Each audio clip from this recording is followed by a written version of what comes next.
by the look of it. It's in the mid-esophagus. If you have a look at it, it's actually very hard to find.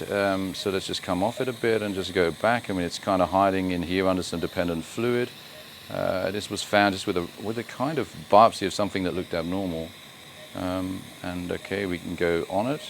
We can go close. So it's mid-esophagus, unlikely to be adenomatous, not in connection with the Z line. There's no inflammation around. Key point number one.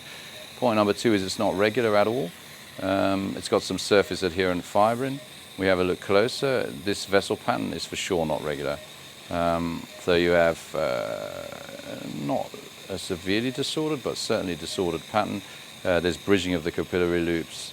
So this is for sure certainly high-grade squamous dysplasia, if not early invasive cancer of the esophagus. But at this stage, at this point, for sure it's completely curable. And maybe we can get even better imaging if we are to put it underwater a bit, and then we can just pause the image again to look at the details. So this is for me Chris RI, not Chris I. So, okay, great. And if you found that, then the next step would be to biopsy it. But anyway, we should just also talk about the esophagus briefly. This esophagus is very diseased. How can you tell that? Diseased in what way? It's chronically inflamed. There's a bit of inflammation here at the gastroesophageal junction.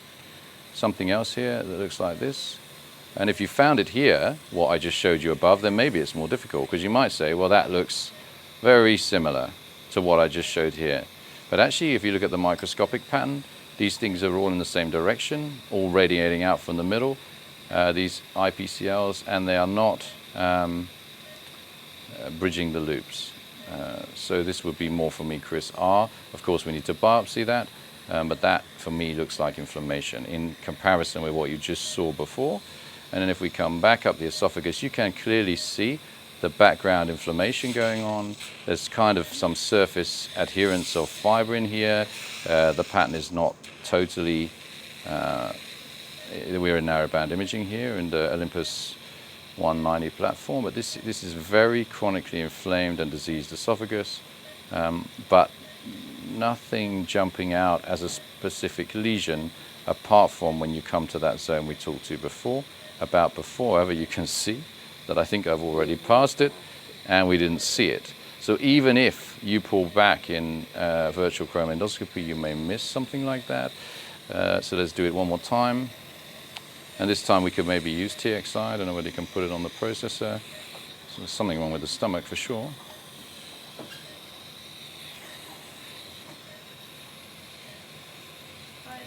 So let's do a little bit more expansion of the esophagus now.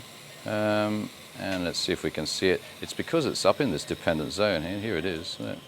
Easy to miss. If you're not really expanding the esophagus as you pull back, look how easily you could miss that.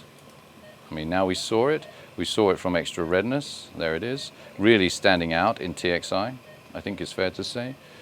So yeah, there you go. The importance of controlled and smooth esophageal withdrawal. Okay.